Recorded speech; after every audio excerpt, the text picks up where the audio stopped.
ప్రస్తుతం Congress spoke person Indra Shobhan గారు అయితే మనతో ఉన్నారు. Present pilot Rohit Reddy incident అయితే మనందరికీ తెలిసిందే. దీంట్లో కేటీఆర్ ని ఎందుకు లాక్కున్నారు అనేసి కూడా పదే పదే ప్రశ్నిస్తున్నారు బీఆర్ఎస్ శ్రేణులు. డైవర్షన్ పాలిటిక్స్ లో ముందుంటది కాంగ్రెస్ అని కూడా ప్రశ్నిస్తున్నారు. ఒకసారి ఇదే అంశం మీద మాట్లాడే ప్రయత్నం అయితే చేద్దాం.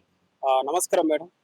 చెప్పండి madam, pilot Rohit Reddy incident లో కేటీఆర్ ని ఎందుకు లాక్కున్నారు అనేసి కూడా ప్రశ్నిస్తున్నారు బీఆర్ఎస్ శ్రేణులు. కేటీఆర్ ఎవరు లాగాల్సిన అవసరం లేదు, ఎవరు నెట్టాల్సిన అవసరం లేదు.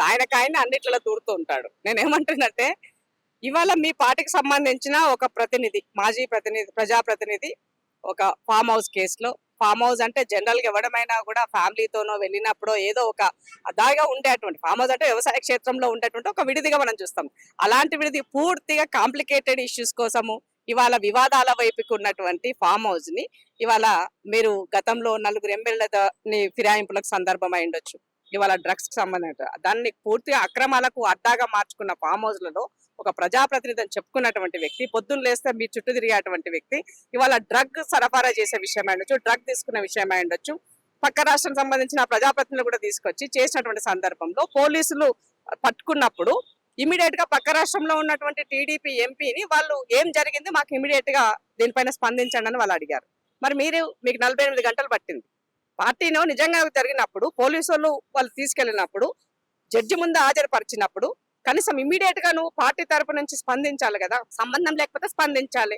స్పందించడానికి 48 గంటలు పట్టిందంటే డెఫినెట్ గా మీ భాగస్వామ్యం అనుకోవాల్సిన పరిస్థితి ఏర్పడుతుంది కదా. సో పార్టీకి చెడ్డ పేరు వచ్చేటువంటి అంశాల పట్ల మీరు సానుకూలంగా ఉన్నారు అని అంటే అర్థమైపోతుంది కదా అందరికి ఏం జరిగిందని దానికి. సో నేను ఒకటే చెప్పదలుచుకున్నా, కేటీఆర్ గారు నిజంగానే డ్రగ్స్ కి ఆయనకి సంబంధం లేకపోతే మీరు టెస్ట్ కి ఎందుకు రావట్లే, మీరు శాంపిల్ ఎందుకు ఇవ్వట్లే? గతంలో పిసిసి ప్రెసిడెంట్ గారు రేవంత్ అని అడిగినారు కూడా మీరు స్పందించలేదు. ఆ రోజు కూడా రాలేదు. కొండ విశ్వేశ్వరరెడ్డి గారు వైట్ ఛాలెంజ్ ఇచ్చినప్పుడు కూడా మీరు రాలేదు. మరి ఎందుకు రావట్లేదు? మీరు చేయకపోతే ఇవ్వడానికి ఏమున్నది? ఈ సమాజంలో మీ చెల్లె ఏమన్నారు, కడిగిన ముత్తెం లెక్క బయటకు వస్తా అని చెప్పింది. మనం కూడా కడిగిన ముత్తెం లెక్క బయటకు చెప్పు సమాజానికి. నిజంగా ఆరోపణలు చేస్తే ఉల్టాగా వాళ్ళపైన ఈ సమాజం వాళ్ళని అంటది కదా నువ్వు తప్పు చేయకపోతే. కాబట్టి రాజకీయ కోణంలో పదే మిమ్మల్ని ఆరోపణలు చేయడానికి మాకి అంత టైము లేదు, మీ పైన కాన్సన్ట్రేట్ చేయాల్సిన అవసరము లేదు. మీరు ఆల్రెడీ రాజకీయాల్లో అవుట్ ఆఫ్ బౌండరీలో ఉన్నారు అన్నది గుర్తుపెట్టుకోవాలి.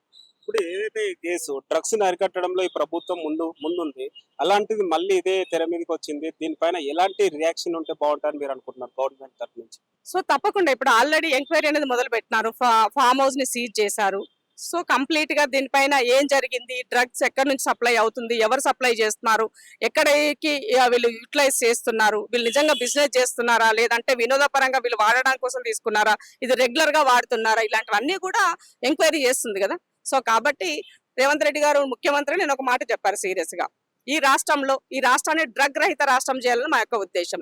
ఎవడైనా ఎక్కడైనా ఉంటే దేగ కన్నా ముందే మేము ఉంటామని చెప్పారు. రెండో విషయం, ఇవాళ ఈ రాష్ట్రంలో కేటీఆర్ గారికి సంబంధం లేకుండా కేటీఆర్ గారు నిజంగానే తెలంగాణ రాష్ట్ర హితం కోరుకున్న వాడివైతే ఇవాళ ముఖ్యమంత్రి గారు ఒక ఛాలెంజ్ చేశారు. ఏమని? డ్రగ్ రహిత తెలంగాణ కోసము సినీ ఫీల్డ్ వాళ్ళు కానీ, సెలబ్రిటీలు కానీ, ఎన్జిఓస్ కానీ ఇవాళ మీరు దీనిని తీసుకోండి, ఈ రాష్ట్రాన్ని కాపాడేటువంటి బాధ్యతలో మీరు భాగస్వామ్యం కంటే అన్నారు. మరి నిజంగానే కేటీఆర్ మేము ప్రతిపక్షము, మేము తెలంగాణ తెచ్చిన వాళ్ళము, మేమంతా సాధించిన వాళ్ళము, మేము దోచుకున్న వాళ్ళం అని చెప్తున్నారు కదా. కాబట్టి కేటీఆర్ నిజంగానే చిత్తశుద్ధి ఉంటే మీరు ఆ ఛాలెంజ్ తీసుకోండి. డ్రగ్ రహిత తెలంగాణ కోసం మీ ప్రయత్నం మీరు మొదలు పెట్టండి, క్యాంపెయినింగ్ చేయండి. నిజంగానే నమ్ముతారు మిమ్మల్ని అప్పుడు ప్రజలు.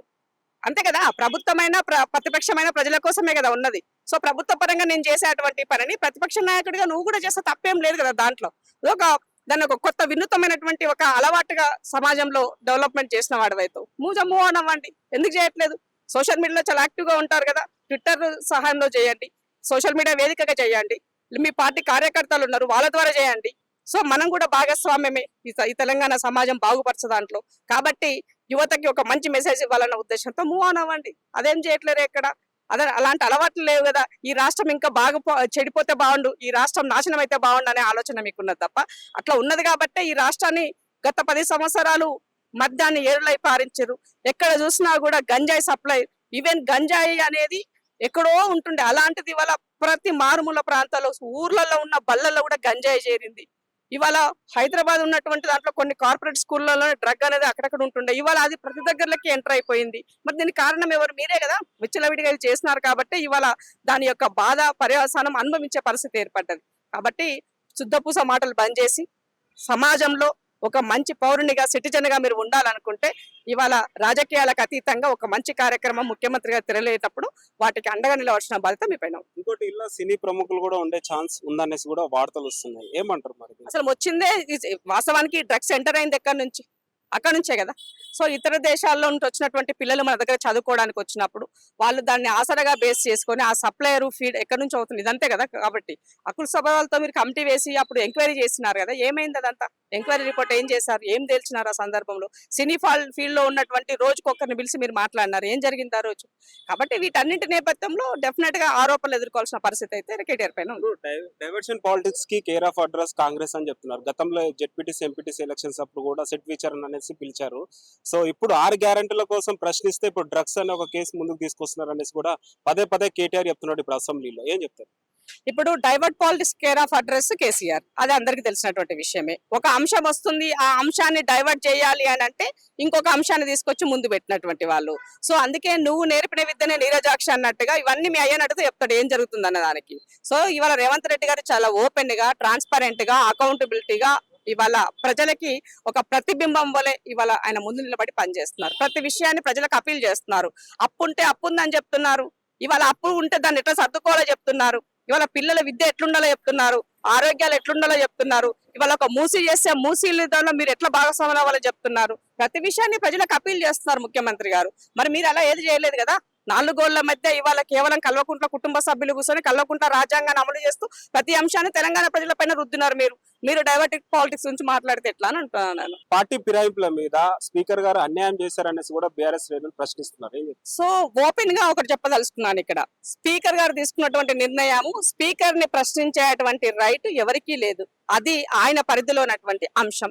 అట్లాగే రాజ్యాంగంలో ఒక లూప్ కూడా ఒకటి ఉంది. దాంట్లో రాజ్యాంగంలో ఏముందనంటే ఒక వ్యక్తి ఒక బీఫామ్ పైన పోటీ చేసినప్పుడు అతను తిరిగి మళ్ళీ ఆ పార్టీకి అంటే సభ్యత్వము ఆ పార్టీ నుంచి తీసుకోకపోయినా లేదా ముందు నుంచి వచ్చినటువంటి పార్టీలో అతను రిజైన్ చేసినట్టుగా ఉన్నా అది చెల్లదు. కానీ అక్కడ రిజైన్ చేసినట్టుగా లేదు, ఇక్కడ సభ్యత్వం తీసుకున్నట్టు కూడా లేదు. కాబట్టి ఇవాళ ఆ క్లాజ్ ఏదైతే ఉన్నదో దానిని బట్టి ఇవాళ ఆ జడ్జిమెంట్ అన్నది, తీర్పు అన్నది రావడం జరిగింది. కాబట్టి వ్యవస్థలో ఉన్నటువంటి వాటి సంబంధించి ఇవాళ ప్రభుత్వాన్ని బద్నాం చేసే విధంగా, స్పీకర్ వ్యవస్థని బద్నాం చేసే విధంగా, పదే పదే స్పీకర్ గారిని నిందించే విధంగా మాట్లాడడం అన్నది సరైనది కాదు. సో రాజ్యాంగంలో ఉన్నటువంటి టెక్నికల్ అంశాల పట్లనే జడ్జిమెంట్స్ అనేది వచ్చిందనేది గుర్తుపెట్టుకోవాలి. ఇప్పుడు మూసీ సుందరీకరణ వల్ల ప్రభుత్వానికి వ్యతిరేకత వస్తుంది అనేసి కూడా చూస్తున్నాం సోషల్ మీడియాలో. ఇది ఎలాంటి ప్రభావం చూపించబోతుంది రాబోయే ఎలక్షన్స్ లో? మరి నిజంగానే మూసీ గనక ముఖ్యమంత్రి గారు మొన్న ఒక నమూనాని బయటకు రిలీజ్ చేశారు. ఆ పవర్ పాయింట్ ప్రెజెంటేషన్ లో నేను కూడా ఉన్నాను. అది గనక జరిగితే హైదరాబాద్ అనేది చాలా బ్రహ్మాండమైనటువంటి డెవలప్మెంట్ కి వెళ్తుంది. సో ఇవాళ కొన్ని సంవత్సరాలుగా 1908లో ఏర్పడ్డటువంటి ఆ మూసీలో దానికి సంబంధించిన దాన్ని పూర్తిగా తాగునీరుకి సాగునీరుకి వాడేది ఇవాళ మురికి కూపం లాగా తయారైపోయి మన కింద ఉన్నటువంటి నల్గొండ ప్రజలు ఆడబిడ్డలు కనీసం గర్భిణీ కూడా అయ్యేటువంటి పరిస్థితి లేకుండా వాళ్ళ ఆరోగ్యాలు పాడవుతున్న సందర్భంలో ముఖ్యమంత్రి గారు ఒక ఇనిషియేషన్ తీసుకున్నారు. వివిధ దేశాలలో ఉన్నటువంటి నదులు, మన దేశంలో ఉన్నటువంటి నదులను ఏ విధంగా వీటిని రిఫార్మ్ వైపుకి తీసుకెళ్లినారు, ఏ విధంగా మార్చినారు, ఏ విధంగా బ్రహ్మాండంగా ఇవాళ అది ఒక అభివృద్ధిగా మూవ్ ఆన్ అయినాయి. వీటన్నింటిని దృష్టిలో పెట్టుకొని ప్రభుత్వం ఒక అంచనాతోనే ముందుకెళ్తుంది. నీకు చేతనైతే సహకరించు, మంచి చేసేటప్పుడు సహకరించాల్సింది పోయి పొద్దున్న లేస్తే మీరు 10 సంవత్సరాలు దోచుకున్నటువంటి స్కీమ్ లో ఉన్నట్టుగానే ఇప్పుడు కూడా ఉంటదని ఆలోచిస్తే పూర్తిగా ఆ భ్రమలోనే బతుకుతూ మమ్మల్ని పైన ఆరోపణలు చేసి బంద్ చేయండి. ఈ తెలంగాణ సమాజంలో ఎవరికెక్కడైనా అన్యాయం జరిగితే ప్రతిపక్ష నాయకులుగా మీరు వాళ్ళతో ఉండి వాళ్ళ డేటా ఏదన్నా ఉంటే అసెంబ్లీలో పెట్టండి. అసెంబ్లీలో చర్చకు సిద్ధమని ముఖ్యమంత్రి గారు చెప్పారు. ఆ చర్చించే సందర్భంలో నిజంగానే చర్చకు ఒకవేళ అధికార పార్టీ మీకు అవకాశం ఇవ్వకపోతే బయట వచ్చి మీడియాతోనే మాట్లాడండి, సమాజం కూడా గమనిస్తుంది కదా. అవన్నీ వదిలేసి ఆరోపణలు చేయడమే మా యొక్క ధ్యేయం, మేము ముట్టిందే అందుకు, ఏమంటారు మంచి చేస్తే దాన్ని అడ్డుకోవడానికే మేము పుట్టినాం అన్నట్టుగా బీఆర్ఎస్ ప్రవర్తిస్తే ఈ తెలంగాణ సమాజం చరిత్రలో మీరు హీనులుగా మిగుతారని చెప్పదలుచుకున్నారు. ఫైనల్ గా రేవంత్ రెడ్డి గారు భాష మార్చుకో అనేసి కూడా పదే పదే బీఆర్ఎస్ శ్రేణులు చెప్తున్నారు, ఏం చెప్తున్నారు? ఆ భాష ఎవరు నేర్పింది? అప్పుడు అది ఆ భాషలో పుట్టి పెరిగింది ఎవరు? ఆ భాష నుంచి ముందు నుంచి 10 సంవత్సరాల్లో ఉచ్చరించినవారు. ఒక జర్నలిస్ట్ మాట్లాడితే లేసి తిట్టినటువంటి వ్యక్తి, ఒక బ్యూరోక్రాట్ మాట్లాడితే బ్యూరోక్రాట్ నన్ను విమర్శించినటువంటి పరిస్థితి, ఇవాళ ప్రధానమంత్రిని విమర్శించిన పరిస్థితి, ఈ రాష్ట్రంలో ఉన్న కేంద్ర మంత్రిని విమర్శించినారు, ఈ రాష్ట్రంలో ఉన్న పీసీ ప్రెసిడెంట్ ఎవరిని పడితే వాని ఇష్టం ఉన్నట్టుగా మాట్లాడినారు. రండ దగ్గర నుంచి మాట్లాడినట్టు మీరు కూడా భాష గురించి మాట్లాడితే ఎట్లా అంటున్నాను. సో కేటీఆర్ పదే పదే ఈ మధ్య కాలంలో ముఖ్యమంత్రి గారిని చాలా దారుణంగా దూషించి మాట్లాడుతున్నారు. మరి నీ యొక్క ఇంగితం ఏమైంది? నీ చదువుకున్న బుద్ధి ఏమైందని అడుగుతున్నావు. నువ్వు ఎట్లా మాట్లాడగలుగుతున్నావు? నువ్వు ఎట్లా అంటున్నావు ముఖ్యమంత్రిని అడుగుతున్నాను. ఆ సీటు కన్నా విలువ ఇవ్వాలి కదా. ముఖ్యమంత్రి ఎట్లా అయ్యిండు రేవంత్ రెడ్డి అని అక్కస్ నీలో ఉందేమో, కానీ ఆ అక్కస్తో కనీసం ఆ కుర్చీ కన్నా నువ్వు విలువ ఇవ్వాలి కదా. వ్యక్తికి కాదు, కుర్చీ కన్నా విలువ ఇవ్వాలి కదా. అది కూడా వదిలేసి ఇష్టం ఉన్నట్టుగా మీరు భాష మాట్లాడుతూ, మేము చాలా బ్రహ్మాండమైనటువంటి సాంఘిక భాషలో మేము మాట్లాడతాము, ముఖ్యమంత్రి గారు మాత్రమే ఇవాళ తెలంగాణలో ఉన్నటువంటి భూత పురాణం మాట్లాడుతున్నట్టుగా మాట్లాడితే ఎట్లా? అందరికి తెలుసు ఎవరేం మాట్లాడుతారో ఎవరేం చేస్తున్నారో. మీరు ఎంత తక్కువ మాట్లాడితే అంత మంచిది కేటీఆర్ అని చెప్తున్నాను. జాతిపిత ఎక్కడున్నా సింహం సింహమే అనేసి కూడా అంటున్నారు. మరి అసెంబ్లీకి రావాల్సిన పరిస్థితి కూడా ఉందంటారా? మరి జాతికి పిత అయితే ఎవరికి పిత అని మొన్ననే చెప్పినారు ముఖ్యమంత్రి గారు. మీ ఇంటికి పిత అయిండొచ్చు, నీ కులానికి పితవ అయిండొచ్చు. ఈ తెలంగాణ సమాజానికి జాతి పిత జయశంకర్ సారు సిద్ధాంతకర్త, తెలంగాణ ఎందుకు కావాలో చెప్పినటువంటి వ్యక్తి అని చెప్పడం జరిగింది. సో ఇవాళ మహాత్మా గాంధీకే జాతి పిత అన్నది డైరెక్ట్ గా ఆయనకి అక్కడ ఎవరు ఇవ్వలేదు. ఆ రోజు ఒక సుభాష్ చంద్రబోస్ చెప్పినటువంటి వాళ్ళని అందరూ నానుడిగా మాట్లాడుతున్నటువంటిది. అట్లాంటిది మీరు ఏం పొడిచినారు, ఏం త్యాగం చేసినారు? మీరంతా కూడా ప్రజలు త్యాగం చేస్తే మీరు భోగాలు అనుభవించినారు. తెలంగాణ కోసం విద్యార్థులు అమరులు అయితే మీరు వాటిని ఎంజాయ్ చేసినారు.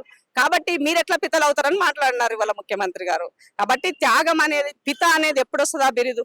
త్యాగం చేసి శాంతిగా ఉన్నటువంటి, ఎలాంటి అశాంతి నెలకొల్పినటువంటి వ్యక్తులకి అలాంటి పదాన్ని, అలాంటి వర్డ్స్ ని యూజ్ చేస్తారు. మరి మీరేం చేస్తున్నారు? ఉద్యమ సమయంలో ఏం చేస్తున్నారు?